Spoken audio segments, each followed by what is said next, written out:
कहेंगी नहीं आजकल छत्तीसगढ़ की बेटियां नहीं कहेंगी इस बात को। छत्तीसगढ़ की माताएं हैं, कभी नहीं कहेंगी कि तुम जहर पी लो।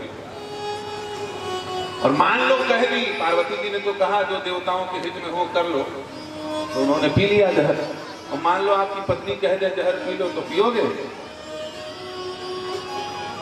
ये बड़े गुरु होते हैं, बोल तो देंगे देखो हम मर जाएंगे, कट जाएंगे, खोपड़ी खराब नहीं करना हमारा। हाँ, बोलना अलग बात होती, करना अलग बात होती। पति पत्नी में रोज झगड़ा हो रहे घर में। पति ने कहा, बोले तुम मेरी बात नहीं मानती, देखो घर के बगल से रेल की पटरी निकली है, ट्रेन के नीचे लेट जाऊंगा, काट के गाड़ी निकल जाएगी, फिर रोते रहना।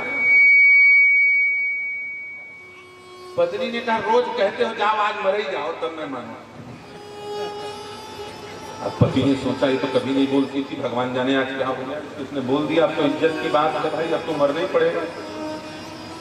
अब सुबह 8 बज गए, पत्नी सोच रही थी, बोले अब जल्दी मरने जाए, बोले ब्रह्म मुहूर्त है, जाओ जल्दी मरो, भगवान मिलेंगे।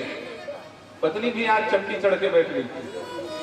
पति ने कहा, बोले सुनो 8 बज गए, रोज 8:30 बजे तुम हमारे लिए सुंदर बढ़िया घी का पराठा बनाती थी, और आज बोल रही हूँ मरने जाओ। तो ठीक है, मैं जा रहा हूँ मरने के लिए, तो जब मरने जाऊंगा तो कुछ पराठा और आपका कम से कम 4 तो बना ही दो, पराठा चटनी आम की रख दो, अचार वगैरह।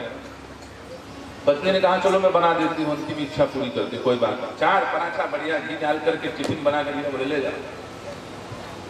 पति जाने लगा तो पत्नी हंसने लगी। पति ने कहा, बोले सुनो तुम मरने जा रहे हो कि पिकनिक मनाने जा रहे हो?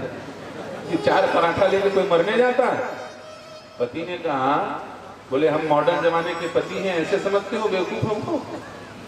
देख रहे हो गाड़ियां कितनी लेट चल रही है, ठंडी का समय है, कोहरा आ रहा है। सारनाथ एक्सप्रेस मान लो 8 घंटे लेट हो गई, तो हम पटरी में लेटे रहेंगे तो भूखे मरेंगे?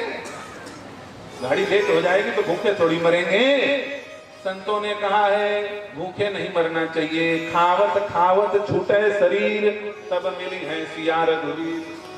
खाते खाते जिसका शरीर छूटे उसको सिया रघुवीर मिलते हैं। तो गाड़ी मान लो लेट हो जाएगी तो खा पी के खूब दले मले मरेंगे।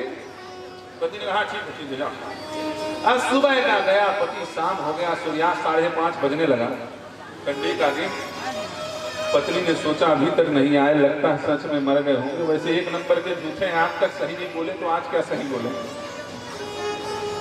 पत्नी आपके ऊपर भरोसा नहीं करती है, इसका कारण है इतना गप मारते हो। कमरधा गए हो, साड़ी ले आना, फोन में कहोगे हाँ बिल्कुल दुकाने के पास खड़ा हूं। अब पता चला पान ठेला में खड़े खड़े गुड़िया बनवा रहे हैं। लौट गया, साड़ी नहीं लाए, अरे क्या बताऊं दुकान में गया था, एक भी पसंद का नहीं, दुकान का मुंह नहीं देखा, दुकान का मुंह ही नहीं देखा। इतना गप मारे हो कि बेचारी भरोसा नहीं करती। तो उस पत्नी को लगा कि सत्य तो बोलते नहीं, लेकिन लगता है आज शाम हो गया अभी तक नहीं आए, जरूर मर गए लगता है। अब दरवाजे में बैठ गई वो शाम के समय, उदास मुंह लटकाए, लगता है आज मर गए। और उधर पति रेल पटरी में बढ़िया पराठा खा के सोया, खर्राटा किनारे, रेल पटरी के किनारे।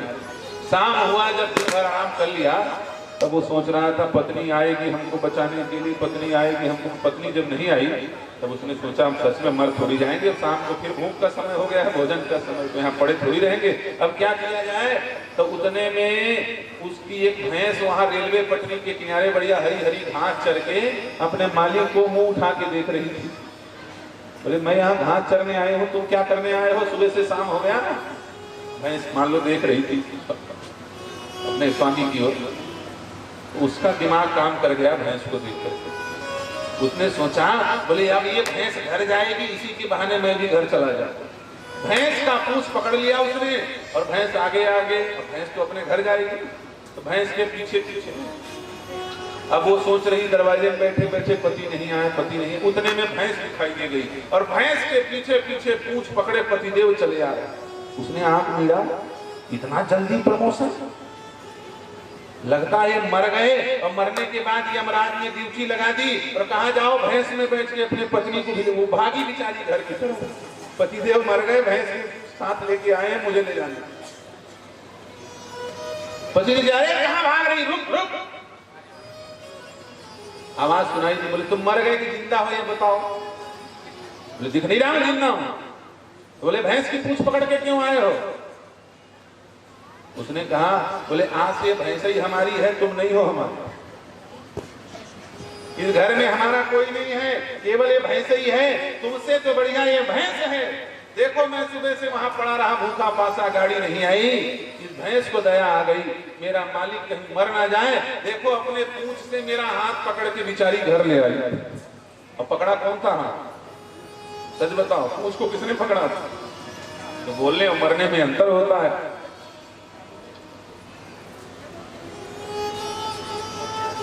बोलने और करने में अंतर होता है।